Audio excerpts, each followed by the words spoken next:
तो जय श्री राम। आज हम सुनाने जा रहे हैं गीता प्रेस गोरखपुर कल्याण से प्रकाशित सच्ची कथाएं, भक्तों की कथाएं। आज कथा का शीर्षक है श्री हनुमान मंत्र अनुष्ठान का प्रभाव। कुछ लोगों को पूजा पाठ में विश्वास नहीं होता है और कुछ लोग नहीं मानते इन सब चीज़ों को। लेकिन एक बात हम ये कहना चाहेंगे कि हमने भी अनुभव किया है और कल्याण की सत्य कथा भी हम आपको सुनाने जा रहे हैं कि प्रभु कृपा से सब संभव है।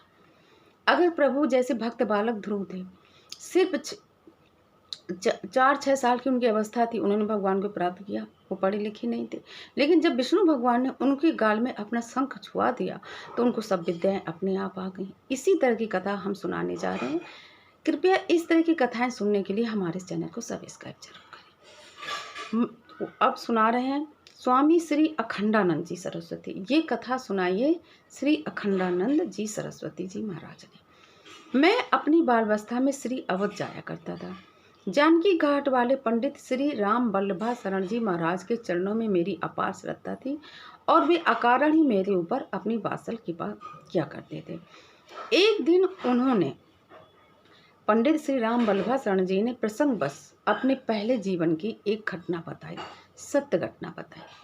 वो बोले कि मैं युवावस्था में पढ़े लिखे थे। पंडित राम वल्लभा शरण जी महाराज, एक श्री राम भक्त विद्वान महात्मा का संग उन्हें प्राप्त हुआ। महात्मा जी ने पूछा, तुम क्या चाहते हो? उन्होंने क्या? विद्या और भगवत विद्या। महात्मा ने उन्हें श्री हनुमत मंत्र और उसकी अनुष्ठान विधि बता दी। वो बोले कि वे श्रद्धा विश्वास पूर्वक उसे करने लगे। अनुष्ठान की पूर्णता पर श्री हनुमान जी ने उन्हें दर्शन दिया। भक्तों, ये अभी की कथा है, सच्ची कथा है, इसी कलयुग की कथा है।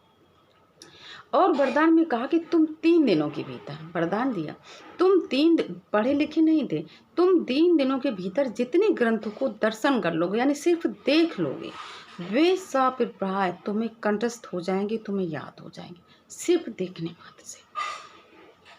साथ ही श्री राम जी की तुम्हें भक्ति भी मिलेगी। पंडित जी ने काशी में जाकर 3 दिनों में बड़े बड़े, जहाँ पे बहुत सारे ग्रंथ रखे रहते थे, स्वाभाविक है, जैसे कि हम लोगों को मालूम है कि जहाँ गीता प्रेस गोरखपुर की दुकान है, वहाँ पे चले जाएं तो सारे ग्रंथ मिल जाएंगे। इसी तरह से काशी में बहुत बड़े ग्रंथों की ग्रंथ रखे रहते थे। वो वहाँ पर गए और एक में सब ग्रंथों में डाले। पंडित जी ने काशी में जाकर 3 दिनों में बड़े बड़े ग्रंथों का दर्शन किए। वे विधिपूर्वक शास्त्रों का स्वाध्याय, मतलब पढ़ा नहीं है, सिर्फ देखा है, जैसा कि हनुमान जी का आशीर्वाद था। और वो फिर उनको देखने बाद से इतने उच्च कोटि के विद्वान हो गए कि उस समय भारतवर्ष में उनके जैसा शास्त्रों का ज्ञान करने वाला कोई नहीं था। ये बात वे ही लोग समझ सकते जिन्होंने कभी उनका प्रत्यक्ष दर्शन किया होगा। संपूर्ण विद्वत समाज उनके प्रगाढ़ पांडित्य का समादर करता था। श्री राम भक्ति तो उनके रोम रोम में भरती थी। कहने का मतलब, प्रभु की कृपा से, हनुमान जी की कृपा से, उनके आशीर्वाद से क्या नहीं हो सकता। ये इसी कलयुग की, इसी समय की कथा है। जय श्री राम।